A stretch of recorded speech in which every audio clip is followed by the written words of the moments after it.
Баршаңызға қайырлы күн. Бүгін сіздермен осындай печеньенің рецептімен бөлісемін. Өте дәмді болып шығады.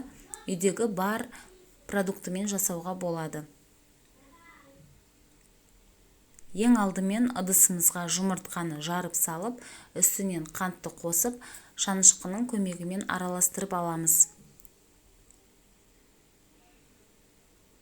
Одан кейін сұйық майды құйып, тағы да жақсылап 1 минуттай шамасында араластырамыз.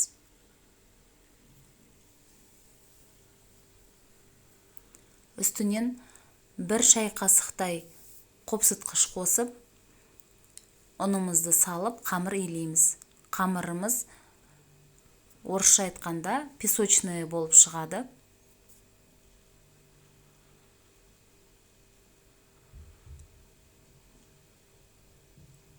Видеода көрсетілгендей алақанымызға салып, домалақтап формасына келтіреміз печеньенің.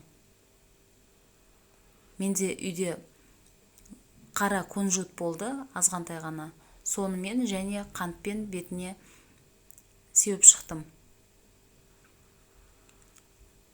Осылай батырып аламыз.